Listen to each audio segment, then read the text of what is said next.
अस्सलाम वालेकुम, welcome to food time. नाज़रीन, कैसे हैं आप? उम्मीद करता हूँ खैरियत से होंगे। नाज़रीन, आज मैंने आपके लिए क्विक हलीम जो है वो तैयार किया है। बहुत ज़बरदस्त किस्म का ये हलीम बना है। इसको आपने ज़रूर ट्राई करना है। ये किस तरह से हमने बनाया है, ये है रेडीमेड जो है हलीम। ये बहुत सारी कंपनियों का मिलता है। जिस कंपनी का हमने लिया है वो भी हम आपको बता देंगे। तो इसको तैयार किस तरह से करना है, मुकम्मल तरीका आपको वीडियो में बताएंगे। सबसे जो इसकी बेहतरीन चीज़ है ये कि इसमें आधा किलो जो है हमने बीफ इस्तेमाल किया है। उसके बाद एक डब्बा जो है 120 रुपये का आया, वो हमने इस्तेमाल किया। ये 200 और 300 रुपये में जो है मुकम्मल हमारी जो है हलीम जो है वो तैयार हो गई है। ये कम अज़ कम जो है 10 बंदों के लिए काफ़ी है। आप इसको खुल कर खाएँ, 10 बंदे आसानी से इसको खा सकते हैं। बड़े शहरों में बल्कि छोटे शहरों में भी कम अज़ कम इसकी जो प्लेट है वह 100 रुपये की मिलती है, और उसमें भी बहुत कम हलीम होता है कि एक बंदा बमुश्किल खा सकता है। ये उन लोगों के लिए भी तोहफ़ा है जो घर से दूर हैं, हॉस्टल में हैं, फैक्ट्रीज़ वगैरह में काम करते हैं, और दूसरे लेवल पर जो छोटे छोटे दुकानदार हैं, नाश्ता पॉइंट वाले, उनके लिए भी ये बेहतरीन किस्म की चीज़ है। वो बड़ी देग नहीं बना सकते, ज़्यादा हलीम नहीं बना सकते, बहुत ज़्यादा टाइम जो है वो वेस्ट नहीं कर सकते। उनके लिए ये बेहतरीन चीज़ है कि एक या दो डब्बों का ये बनाएं और इसको कमर्शियल लेवल पर सेल करें। उनकी तारीफ़ भी होगी और उनका जो हलीम है हाथों हाथ इंशाल्लाह बिक जाएगा। मुकम्मल वीडियो देखें, इसका मुकम्मल तरीका है, बहुत ही आसान है। इसका जो टाइम है कुकिंग का वो भी बहुत कम है। इंशाल्लाह बहुत आपको अच्छा लगेगा, इसको आपने ज़रूर ट्राई करना है। आए वीडियो की तरफ, आपको मैं इसका मुकम्मल तरीका बताता हूँ। बिस्मिल्लाहिर्रहमानिर्रहीम। सबसे पहले हमने एक पैन लिया और फ्लेम को हमने ऑन कर लिया है। अब इसमें हमने 2 प्याली जो है वो घी डाला है। तकरीबन 400 ग्राम के करीब जो है वो घी जो है हमने डाल लिया है। घी गर्म हो रहा है। इसमें हम प्याज जो है बारीक कटा हुआ, ये देखें, ये हम इसमें डालेंगे और इसको हम फ्राई करेंगे। गोल्डन फ्राई जो है वो इसको हम करेंगे। इसमें आपने मुसलसल चम्मच को जो है वो हिलाते जाना है। इसको हाई फ्लेम पे आपने करना है, और जब ये कड़कना शुरू हो जाए तो आपने इसको जो है वो मुसलसल हिलाना है। फिर आपका जो प्याज है मुकम्मल हर साइड से जो है वो ब्राउन हो जाएगा। ये देखें नाज़रीन, प्याज हमारा जो है बिल्कुल फ्राई होने के करीब है। आपको नज़र आ रहा होगा कि हल्का सा गोल्डन कलर जो इस में आ गया है। अब इसको मज़ीद हम इस तरह से हिलाते जाएंगे। फ्लेम जो है मैंने स्लो कर दिया है, तो ये हमारा अच्छे से ब्राउन हो जाएगा। क्योंकि घी काफ़ी गर्म होता है, थोड़ी देर पहले आपको फ्लेम जो है वो ऑफ़ करना पड़ेगा। जितना ये देखिए प्याज जो है हमारा मुकम्मल तौर पर ब्राउन हो गया है। अब हम इसको एक खुली डिश में जो है वो निकाल लेंगे ताकि ये हवा लगने से ज़रा कड़क हो जाए। अब हम इसको निकालते हैं। जी तो नाज़रीन, प्याज जो है वो देखें हमने ब्राउन कर लिया है। ये देखें बहुत क्रिस्पी सा, अगर आपको आवाज़ आ रही हो, ये देखें भुरभुरा सा क्रिस्पी सा ये हमने तैयार कर लिया। अब इसको हम एक साइड को कर देंगे। ये ऑयल था जिसमें घी था, हमने जिसमें प्याज ब्राउन किया उसमें से हम थोड़ा सा जो है वो घी निकाल लेंगे। ये गार्निश के काम आएगा आखिर में।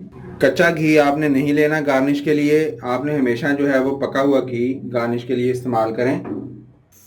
अब बाकी का जो घी हमारे पास बच गया है, आधी प्याली तकरीबन हमने निकाल ली है। इसमें हम अदरक लहसुन का पेस्ट जो है वो शामिल कर देंगे। इसको थोड़ा सा भूनेंगे हम। ये बड़ा गोश्त हमने लिया है बीफ, तो इसको हमने आधा किलो लेके बोनलेस लिया है। इसको हमने बहुत अच्छे तरीके से बॉईल कर लिया है। ये देखें आप, रेशा रेशा अलग हो रहा है। इसको इस तरह से ही आपने बहुत अच्छे से बॉईल कर लेना है। कोई चीज़ इसमें शामिल नहीं की, ना नमक हमने शामिल किया, ना गरम मसाला, कोई चीज़ भी हमने इसमें शामिल नहीं की। ये लहसुन जो है, अदरक लहसुन का पेस्ट हमारा कड़कर आने लग गया है। आँच हम इसकी ज़रा स्लो कर लें। अब हम इसमें ये बीफ जो है ये शामिल कर देंगे। अब इसको हम थोड़ा सा इसका कलर जो है वो तब्दील करने तक इसको फ्राई करेंगे। खुला घी है, अच्छे से इसको आपने फ्राई कर लेना है इसमें। ये देखें हमने इसको थोड़ा सा तेज़ आंच पर ही ब्राउन कर लिया। अब इसमें हम थोड़ा सा पानी शामिल कर देंगे। जल्दी आपने पानी शामिल करना है क्योंकि गोश्त जो है वो हार्ड ना हो जाए।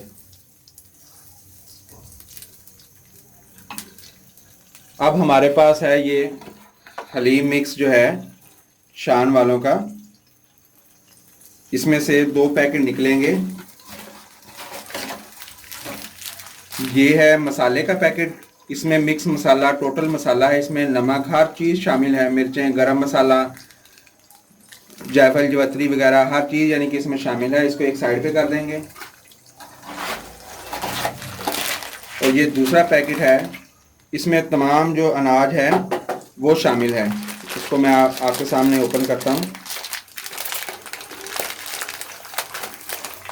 ये देखें, ये साबुत अनाज जो है मुकम्मल ये हमारे पास है। अब इसको हम इसमें डाल देंगे।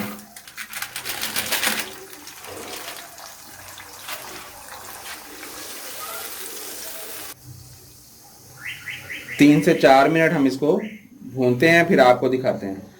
ये 3-4 मिनट हो गए हैं इसको फ्राई होते हुए। अब हम इसमें पानी जो है वो शामिल कर देंगे।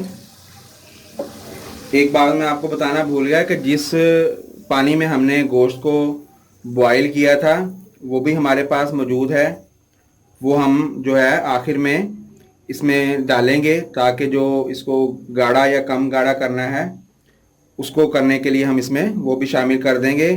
जिस चीज़ में भी, जिस पानी में आप कोई भी चीज़ बॉईल करें उस पानी को ज़ाया ना किया करें ताकि उसकी खुशबू और उसका जायका जो है उस पानी में मौजूद होता है। ये पानी देखें हमारा बॉईल हो रहा है। इसमें ये यखनी तो जो थी हमारे पास ये हम इसमें शामिल कर देंगे और मज़ीद 2-3 गिलास इसमें और डालेंगे। इसको मुकम्मल भर के फिर इसको हम गलने के लिए छोड़ेंगे क्योंकि पानी कम था और ये ज़्यादा टाइम लेगा बॉईल होने में, इसलिए हम इसको पानी से भर के इसको कर देना है। अगर आप इसको प्रेशर कुकर में लगाना चाहें तो आप इसको कुकर भी लगा सकते हैं, लेकिन अगर इस तरह से आप पकाएंगे तो इसका टेस्ट जो है वो ज़्यादा आएगा बनिस्बत कुकर के, इसलिए हम इसको इस तरह ही पकने देंगे। ये तकरीबन 40 मिनट जो है वो कम से कम 40 मिनट इस स्टेज पर ये लेगा। तो हमने इसको दरमियानी आंच पर अब पकने देना है। जी तो नाज़रीन, इसको 40 मिनट हो गए हैं इसी तरह से बॉयल होते हुए। पानी हमने थोड़ा सा और इसमें शामिल किया था।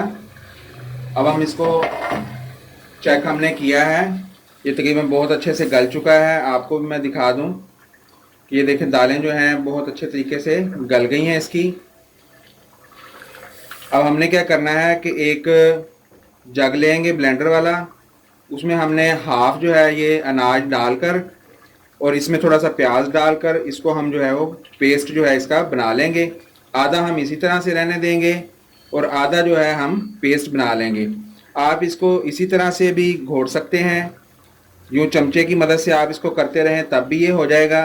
अगर आप इसको अच्छा सा पेस्ट बनाना चाहें तो आप इसको ब्लेंडर में डालकर पेस्ट भी बना सकते हैं। इसमें जो बीफ है वो भी हम उसमें शामिल कर लेंगे ताकि वो अच्छे से जो है वो उसमें मिक्स हो जाएगा और रेशेदार बन जाएगा।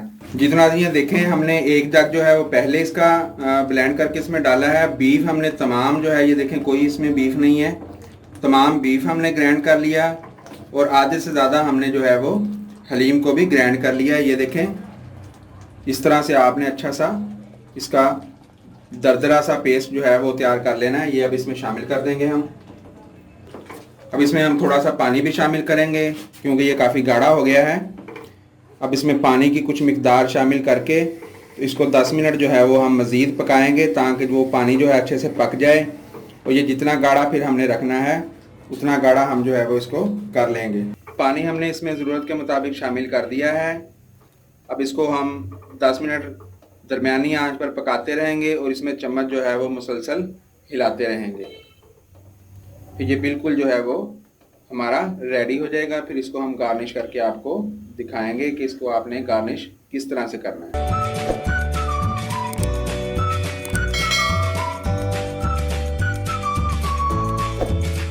जी तो नाज़रीन, इसको 10 मिनट हो गए हैं पकते हुए। ये देखें बहुत अच्छा सा गाढ़ा सा जो है ये तैयार हो गया है। अब इसको हम फ्लेम जो है इसका ऑफ कर देंगे और इसको थोड़ा सा ठंडा होने देंगे क्योंकि इसकी तरी जो है वो भी ऊपर आ जाएगी। तो बाद में हम इसको, तरी हमने अलहदा से भी निकाली थी, उससे भी इसको हम गार्निश करेंगे। और प्याज, हरी मिर्च और हमारे पास अदरक के स्लाइस कटे हुए हैं, उसके साथ हम इसको गार्निश करके आपको दिखाते हैं फिर। जी तो नाज़रीन, ये देखें बिल्कुल हलीम तैयार है। हमने इसको डिश आउट कर लिया है। जिस तरह से आप चाहें इसकी गार्निश कर लें। हमने इसमें लीमू के स्लाइस लगाए हैं, अदरक के स्लाइस लगाए हैं, थोड़ा सा इसमें हमने जो है वो ब्राउन प्याज जो है वो शामिल कर दिया है, साइड पे प्याज रख दिए, हरी मिर्च रख दिए। आप इसके ऊपर, अगर आपको नींबू ना मिले तो आप इसके ऊपर सिरका भी छिड़क सकते हैं, या छिड़का नींबू, सिरका जो है नींबू के साथ भी आप छिड़क सकते हैं। आखिर में हमने ये थोड़ा सा घी आपके सामने निकाला था गार्निश के लिए। आप इसको जो है वो इस तरह से इसके ऊपर आप ऑयल जो है या घी जो भी आप इस्तेमाल करते हैं कुकिंग के लिए, वो इसके ऊपर आप इस तरह से डाल दें। इसके साथ जो है कि इसमें चमक जो है वो बहुत अच्छे से आ जाएगी आपकी। तो इंशाल्लाह ये बहुत अच्छा लगेगा, दिलकश लगेगा, खाने में बहुत टेस्टी है। हमने चेक किया है।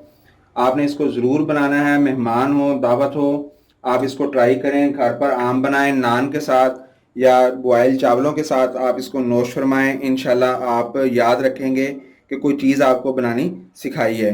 बहुत सारे जो लोग हैं, बहुत सारी इस तरह की रेसिपीज़ हैं जिनको वो ट्राई नहीं कर पाते, उनको पता ही नहीं है। ये उसी की एक कड़ी है कि हम सब इंशाल्लाह ऐसी रेसिपी जो फ्रोज़न की हैं या रेडीमेड जो हैं, बहुत सारी कंपनीज़ की हैं, तो वो हम आपको इंशाल्लाह बनाना सिखाते रहेंगे साथ साथ। इसको आपने ज़रूर ट्राई करना है। अपनी दुआओं में हमें याद रखिएगा। वीडियो अगर अच्छी लगी हो, इसको लाइक कीजिएगा, शेयर कीजिएगा और कमेंट्स बॉक्स में अपनी कीमती राय जो है वो आप ज़रूर दीजिएगा। इसके साथ ही हमें इजाज़त दें। Thanks for watching. अल्लाह हाफिज़।